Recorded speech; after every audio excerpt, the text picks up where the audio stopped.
Missing your body, missing your eyes, I'm missing the way you look at me.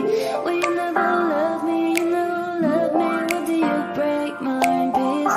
And I cry for your love, and I'm hearing your voice calling me one more time.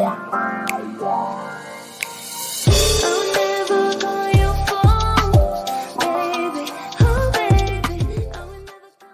네, 안녕하세요. 도사 이승태 TV의 이승태 변호사입니다. 여태까지도 계속 또 끊이지 않는 문제가 아직까지도 그 임대차랑 관련된 문제들이 계속적으로 발생을 해서 저희들이 임대차 관련된 컨텐츠를 계속 할 수밖에 없네요. 근데 오늘은 또 이런 그 문의가 있어서 그렇습니다. 그러니까 뭐냐면 임대인하고 임차인하고 계약이 종료가 돼가고 있었어요. 그래서 임차인이 내가 권리금 회수해야 되니까 내가 새로운 임차인 데리고 오겠다. 그랬더니 임대인이 뭐라고 얘기를 했냐면요.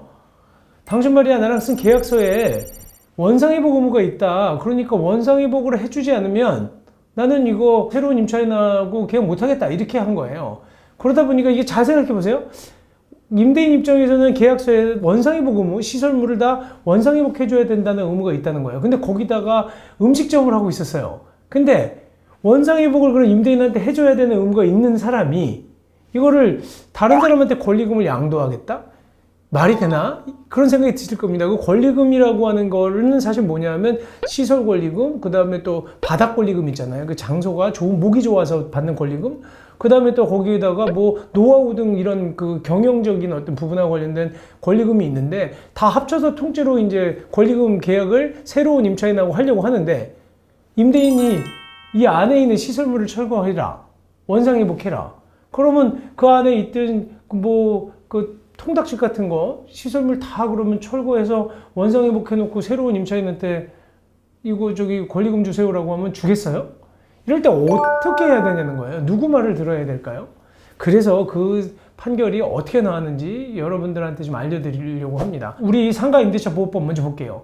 권리금에 대한 정의 규정이 있습니다. 10조의 3항에 보면 권리금이란 상가 건물에서 영업하는 자 또는 영업을 하려는 자가 영업시설 비품, 그 다음에 거래처, 신용, 영업상의 노하우, 상가 건물의 위치 등에 따른 영업상의 이점 등 유형무형의 가치를 양도하고 그 이용 대가로서 돈을 받는 거다라고 돼 있단 말이에요. 그리고 제가 얘기한 것처럼 그 시설물이 분명히 포함이 돼 있는데 여기에서 이 부분은 어떻게 그러면 나중에 원상회복 의무랑 조화를 해야 되느냐가 문제고요. 10조의 4 내용을 저희 살펴보면요. 권리금 회수 기회 보호 등이란 제목하에서 임대인이 임대차 계약이 끝나기 6개월 전부터 계약이 종료될 때까지 사이에요. 그러니까 다른 우리가 계약갱신 요구권 같은 경우에는 계약 기간이 종료되기 한 달 전에 해야 되는데 여기는 임대차 계약이 종료될 때까지예요. 그때까지 사실은 이제 임차인이 새로운 임차인을 데리고 오잖아요. 그랬을 경우에 그 사람으로부터 계약을 체결해야 되는데 그 권리금 회수하는 기회를 방해하지 마라라고 적혀져 있는 건데 여기 보면 여러 가지가 있습니다. 그러니까 임차인이 주선한 신규 임차인이 되려는 자에게 권리금을 요구하거나 또 아니면 임차인이 주선한 신규 임차인이 되려는 자로부터 권리금을 수수하는 행위.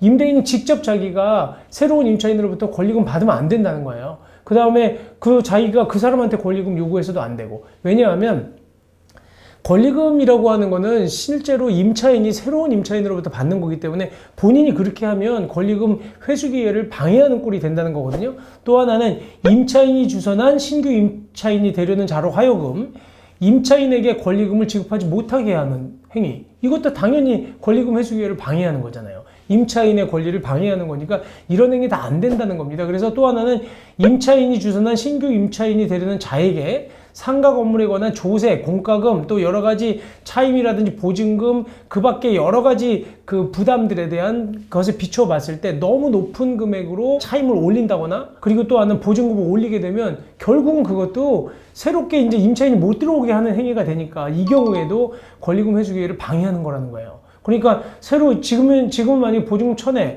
월세 50만 원 받았는데 신규 임차인이 들어오는 사람한테 보증금 3천만 원, 그 다음에 그 월세 100만 원 아니면 계약 못해 라고 그렇게 하는 경우에 이 경우에도 권리금 회수 기회를 방해하는 거라는 거예요. 왜냐하면 주변 시세, 조세, 공과금 이런 내용들을 다 비춰봤을 때 너무 높게 올렸다는 거죠. 이것도 안 된다는 거예요. 그리고 또 마지막으로는 또 임대인이 정당한 사유 없이 새로운 임차인하고 계약을 거절하면 안 된다는 겁니다. 그래서 기본적으로는 임대인은 임차인이 새로운 임차인 데리고 오잖아요. 그럼 계약해라.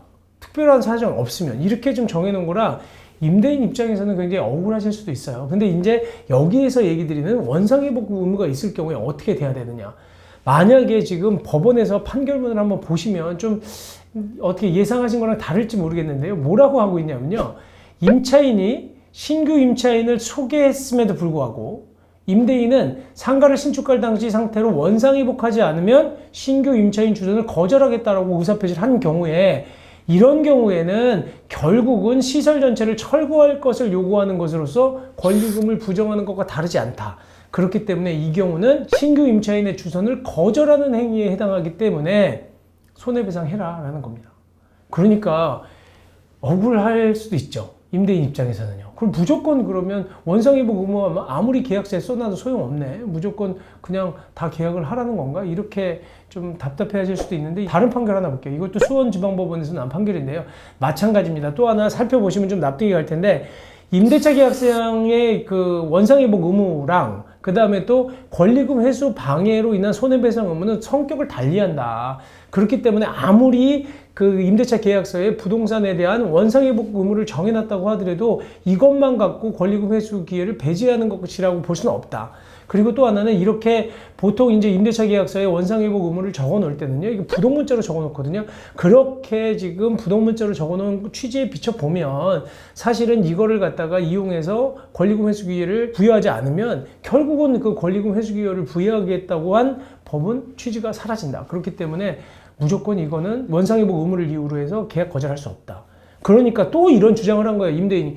그러면 적어도 원상회복 의무를 할 때 드는 비용, 시설금을 철거하는 비용만큼의 금액은 권리금에서 공제해줘야 되는 거 아니냐라고 했더니 이 판결에서는 뭐라고 얘기했냐면 지금 이런 주장에 대해서 상임법, 그러니까 상가건물 임대차보호법 10조 2.3 및 10조 2.7, 15조에 근거를 해서 봤을 때 유용재산에 해당하는 부분을 손해액에서 제외할 수도 없다라고 판단한 거예요. 그러니까 아까 좋다 이거예요. 그러니까 한마디로 결국은 내가 그 계약서에 적어놓은 원상회복 의무가 있어도 어쨌든 그러면 신규 임차인하고 계약은 해야 된다는 것까지 좋은데 그러면 원상회복 의무로 정해져 있는 그 시설을 철거하는 금액만큼은 공제해줘야 되는 거 아니냐 그랬더니 법원이 그것도 안 된다고 했어요. 그리고 나서 지금 21년도에 대구지방법원하고 부산지방법원 동부지원에서 나온 판결도 똑같은 판결을 하고 있습니다. 이것도 보시면 임차인의 원상회복 의무를 이유로 해서 그리고 임차인이 원상회복해야 된다는 내용이 계약서에 있으니까 시설권리금 지급 의무는 없다. 그 아까 말씀한 권리금, 바닥권리금이라든지 노하우 등에 대한 영업상 권리금 말고 시설 권리금은 나는 못 준다라고 하는 임대인의 주장에 대해서도 똑같이 임대인 주장을 배척했다는 거예요. 그래서 지금 결국은 종합해서 살펴보면 무조건 신규 임차인하고 계약해야 된다는 거예요. 권리금 회수기에 주라는 거고 또 하나는 시설 권리금만큼도 그 금액을 빼달라. 이 철거 비용은 어차피 약정하기로 했으니까 그 부분을 갖다가 공제해야 되는 거 아니냐. 그 부분도 인정하지 않았다는 거거든요. 그러다 보니까 결국은 참 이게 이제 예전에 그러니까 그 원상회복 의무라는 규정이 오히려 그 효력을 잃어버린 거나 마찬가지죠. 그러니까 그런 계약은 사실상 아무런 실효성이 없는 계약이 돼버렸다는 거거든요. 그래서 이 부분에 대해서 좀 주의를 하셔야 될 것 같습니다. 근데 법이 바뀌다 보니까 법률의 해석도 바뀐 거예요. 법이 그러니까 권리금 회수 기회를 우리 임차인들한테 좀 보호해줘야 되겠다. 이렇게 결단을 하는 순간 두 가지랑 모순되잖아요. 그러니까 당연히 생각해보면 한편으로는 권리금 회수 기회를 보호해준다고 하면서 원상회복하라고 하면 결국은 어떻게 이거를 다른 사람한테 다시 되팔면서 권리금을 회수하겠느냐. 그러니까 입법자의 결단이 바뀌었다는 거거든요. 그러다 보니까 피해는 이제 결국은 임대인이 좀 보신 꼴이 됐는데요. 그러다 보니까 지금 주택임대차보호법뿐만 아니라 상가임대차보호법에 대한 어떤 불만들이 많이 있어요. 한데 지금 뭐 그렇게 시대의 흐름이 가고 있기 때문에 임대인들께서도 이러한 그 판례 내용을 정확하게 좀 알고 계셔서 서로 불필요한 분쟁은 뭐 삼가하시는 게 좋을 것 같습니다. 오늘 그 유튜브는 여기까지 하도록 하겠습니다. 감사합니다.